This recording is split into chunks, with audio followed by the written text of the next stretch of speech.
In this apple slice, we will learn what integrated therapies are, how programs like the preschool in Bunker Hill implement this system, and strategies to address common barriers to implementation. This video connects the 3 DEC recommended practices from the environment, family, and instruction areas. E1. Practitioners provide services and support in natural and inclusive environments during daily routines and activities to promote the child's access to and participation in learning experiences. F4. Practitioners and the family work together to create outcomes or goals, develop individualized plans, and implement practices that address the family's priorities and concerns and the child's strengths and needs. INS5. Practitioners embed instruction within and across routines, activities, and environments to provide contextually relevant learning opportunities. Integrated therapy, sometimes referred to as embedded therapy, is the practice of delivering special education supports and related therapies directly within the child's natural environment, like the general education classroom, library, gym, playground, or other areas, rather than moving them to a separate location. Let's take a look at what integrated physical therapy could look like on the playground. We're just watching.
What did you notice?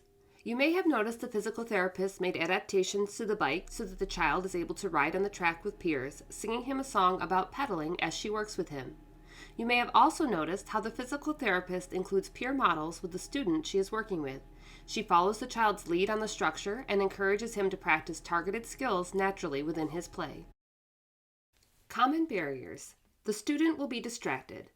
Integrated therapy doesn't have to be all or nothing. Consider doing 5 minutes of intensive quiet instruction in the hallway, then bring the child into the room to practice the skill. Work with the classroom teacher to create quiet nooks within the classroom to work with children on skills that are required. It doesn't fit in our schedule. Try phrasing IEP goals so that they state students will receive 90 minutes of speech per month rather than 30 minutes every Monday. Use block scheduling. The therapist spends 2 hours in a classroom working with multiple students during that time with seamless transitions within the room. No time to co-plan with the educator and therapist. Use digital calendars and documents to share information asynchronously between the therapist and educators. Build in 15 to 20 minutes of time weekly or bi-weekly to meet in person or online. The expectations of parents. Provide education for parents on how integrated therapies work during IEP meetings. Explain how minutes will be met using this method. Therapists can provide parents with data sheets that show what targeted skills have been addressed during routine or group time. Let's take a look at how therapies take place within a general education classroom using some of these strategies.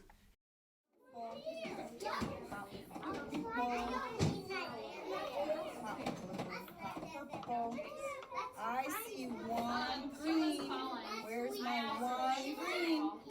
Where's green trip? There it is. All pop. Oh, there's and blue. What color? And green. What color? And yellow. What color? What's this one? Orange. Red. What's this one? Orange. Red. Where's green?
help us build, Gus?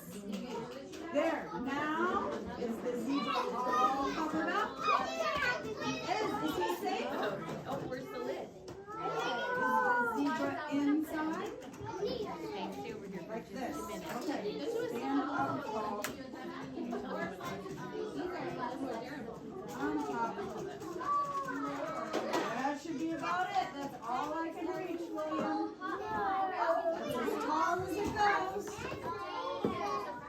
One more on top. What strategies did you notice? You may have noticed how the speech pathologist finds a quiet area and gets down on the child's level, following the child's lead. She adjusts her instruction based on the child's needs and comfort. In the last segment, you saw both the occupational therapist and speech pathologist working with different children on different skills in the block area during free choice. You might have also noticed how engaged the children are with the activities. This is because both therapists are meeting the children in centers where they are actively playing, following the child's lead while working on targeted skills. Now let's listen to Reagan Nash's experience and thoughts about the benefits of integrated therapies for children in her classroom. I think that push-in services are amazing, and they work because they're student-led and directed. Our students don't feel forced to have to sit and do an activity. They are in our speech and OT and PT, they're very inclusive, and they go wherever the student is at, and they meet them at their space and at their level where they're comfortable at. They also are, it's very peer related, so they could be playing with peers, and they just join in that center, or and it's great peer modeling as well, so the peers can see, oh, like I can do this too. So even if they're not getting those services, they do see that, oh, I can do this jumping activity, or I can use these special scissors if I ask. So since our services are push-ins, there's no transitions out the classroom, because we do have quite a few students who, as soon as they leave that door, they know it's time to go home. So for the services to be in here is a very big deal. That way they're not taking 10 minutes, 15 minutes of their 30 minutes to go to that place, and then they're trying to sit and get their attention and focus. And by the time that happens, they're gonna have like 3 minutes of true services. So for them to just be in here and they just walk through the door and they join the kid wherever they're at, those minutes starts right away. There's no transition. It's just they're there, they start playing, and half the time the students don't even know that they're receiving those services. They just think it's a fun game to play with an adult and their peers. Ultimately, as this anonymous educator beautifully notes, true inclusion in the preschool classroom is not about sharing physical space, but about merging expertise. When teachers and therapists transition from isolated practitioners into a unified team, they surround the child with a complete circle of support, transforming everyday learning into a collaborative experience. Special thanks to Reagan Nash, Sarah Schroeder, Shawnery Davidson, Jeannie Gibson, Bunker Hill School District. For more Apples or Apple Slices videos, please visit our YouTube page. For additional information on StarNet Regions 1 and 3 services, please visit our website.